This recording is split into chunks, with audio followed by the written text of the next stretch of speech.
દિલ્હીના ભારત મંડપમમાં ભાજપના 2 દિવસીય રાષ્ટ્રીય અધિવેશનનો પ્રારંભ. અધિવેશન પહેલા ભાજપના રાષ્ટ્રીય પદાધિકારીઓની બેઠકમાં પ્રધાનમંત્રીએ પક્ષના કાર્યકરોને 370 બેઠક જીતાડીને ડોક્ટર શ્યામાપ્રસાદ મુખર્જીના બલિદાનને શ્રદ્ધાંજલિ આપવા કર્યું આહ્વાન.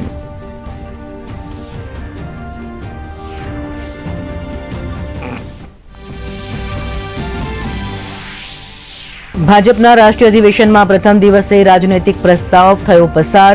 પશ્ચિમ બંગાળમાં મહિલાઓ પર થઈ રહેલા અત્યાચારો પર વ્યક્ત કરાઈ ચિંતા. વિકસિત ભારત મોદીની ગેરંટી નામનો પ્રસ્તાવ કરાયો પસાર.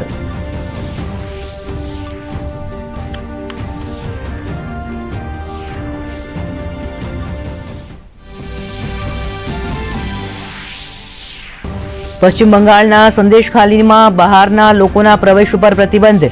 વિસ્તારની કિલ્લેબંધી કરીને ટીએમસી કાર્યકરો યૌન ઉત્પીડન સામે અવાજ ઉઠાવનારી મહિલાઓને બનાવી રહ્યા છે નિશાન. રાષ્ટ્રીય અનુસૂચિત જાતિ આયોગે રાજ્યમાં રાષ્ટ્રપતિ શાસન લગાવવા કરી અપીલ.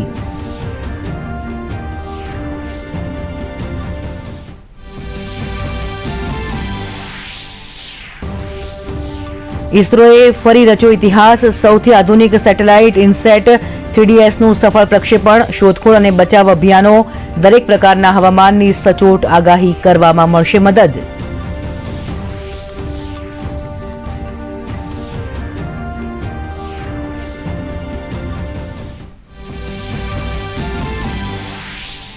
પોખરણમાં ભારતીય વાયુસેનાનું શક્તિ પરીક્ષણ. વાયુશક્તિ યુદ્ધ અભ્યાસમાં સ્વદેશી તેજસ સહિત રાફેલ, મિરાજ અને સુખોઈ જેવા લડાકુ વિમાનોએ બતાવ્યું કરતબ.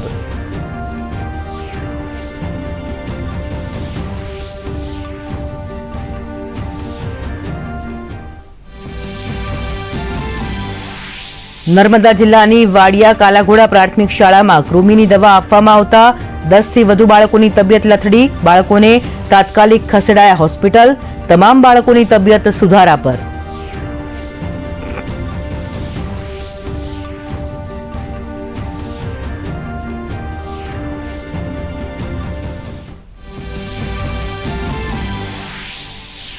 અંબાજીથી પાલનપુર જઈ રહેલી એસટી બસ ઉપર પથ્થરમારાની ઘટના. અજાણ્યા બાઇક ચાલકો દ્વારા કરાયો પથ્થરમારો. બસમાં સવાર મુસાફરોના જીવ ચોંટ્યા તાળવે. પોલીસે 3 બાઇક કબજે કરી અજાણ્યા શખ્સો સામે નોંધી ફરિયાદ.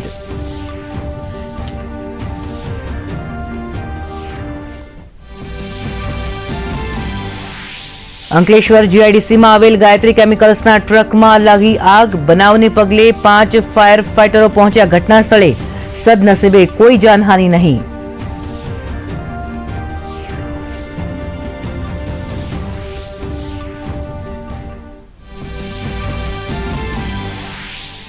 અને રાજકોટ ટેસ્ટમાં ત્રીજા દિવસની રમત પૂર્ણ. પ્રથમ ઇનિંગમાં ઇંગ્લેન્ડ 319 રનમાં ઓલ આઉટ.